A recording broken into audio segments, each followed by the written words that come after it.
ये तो आप सभी ने कई सारी हैरत कर देने वाली घटनाओं के बारे में सुना होगा, तो आज एक ऐसी ही घटना आपके बीच में लेकर आया हूँ। हम सभी जानते हैं भगवान है और हमारी भगवान में आस्था भी है, यहाँ तक कि कुछ लोग भगवान को नहीं मानते हैं। पर आज मैं आपसे एक सवाल करूँ कि आपने जलपरी सुनी है? आप लोग कहोगे हाँ, हमने जलपरी के बारे में सुना है। अब मैं आपसे बोलूँ कि आज के इस समय में भी एक स्त्री ने एक जलपरी जैसे बच्चे को जन्म दिया है, तो शायद ही आप इस बात को मान पाए। जी हाँ, आपके लिए मानना ही मुश्किल होगा, यहाँ तक कि हमारे लिए मानना भी काफ़ी मुश्किल है। मैं आपको बता दूं कि भगवान की लीला भी अपरंपार है, जिसको आज तक कोई नहीं समझ पाया है। इस सृष्टि में कब क्या होने वाला है, इसका आज तक कोई पता नहीं लगा पाया। हालांकि विज्ञान ने आज के टाइम में बहुत प्रोग्रेस कर ली है, लेकिन कुछ चीज़ें ऐसी हैं जिसका हल आज उसके पास भी नहीं है। खासकर मेडिकल क्षेत्र में रोजाना नए नए एक्सपेरिमेंट किए जाते हैं, रिसर्च किए जाते हैं, पर उसके साथ ही कई ऐसी सीरियस डिसीज आ जाती हैं जिनके इलाज के बारे में भी आज के टाइम तक खोज की जा रही है, पर उनका कोई भी सॉल्यूशन नहीं निकल रहा है। कई ऐसे केस आते हैं जिनको देखकर डॉक्टर खुद हैरान रह जाते हैं, और एक ऐसा ही मामला हमारे सामने आया था, वो था हैदराबाद का। खबरों के अनुसार यहाँ एक हॉस्पिटल में एक अनोखे बच्चे का जन्म। इस नवजात का शरीर आधा इंसान का तो था ही, और साथ ही आधा मछली का, जिसको देखकर हर कोई दंग रह जाए। अब आपके मन में सवाल उठ रहा होगा कि आखिर ऐसा बच्चा जीवित कैसे रह सकता है, और ये पॉसिबल कैसे है कि ऐसे बच्चे को स्त्री ने जन्म दे दिया।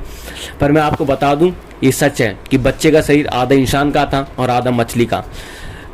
आपको बताऊं आगे कि हैदराबाद में पेटिला बुर्ज मैटरनिटी हॉस्पिटल में एक अनोखा बच्चा पैदा हुआ था। यह बिल्कुल दिखने में जलपरी जैसा था, जो ज़्यादा देर तक जीवित नहीं रह सका।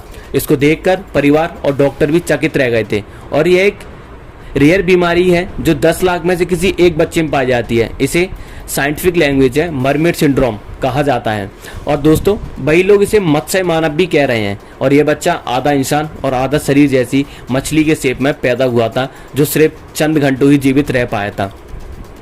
एक रिपोर्ट के अकॉर्डिंग मरमेड सिंड्रोम की वजह से बच्चे का ऊपरी हिस्सा तो इंसान की तरह रहता है, लेकिन निचला हिस्सा पूरी तरह से डेवलप नहीं हो पाता है। और इसी के अकॉर्डिंग इस बच्चे के दोनों पैरों की हड्डियां नहीं थी, और उसके शरीर में निचले हिस्से की हड्डियां आपस में जुड़ी हुई थी, और उसका लिंग, पेल्विस, दोनों किडनियां और पेट के कई सारे अंग भी गायब थे। आगे यही पता चला था कि उसकी रीढ़ की हड्डी में भी कमी थी, और निचला हिस्सा मछली की पूंछ की तरह नजर आ रहा था। और आखिर इसे जलपरी ऐसा दिखने वाला यह बच्चा कुछ ही घंटों तक जीवित रह सका, और ये बच्चा पिछले हफ्ते पैदा हुआ था, और अल्ट्रासाउंड जांच में भी इसका पता नहीं चलता कि बच्चा इस बीमारी से ग्रसित है।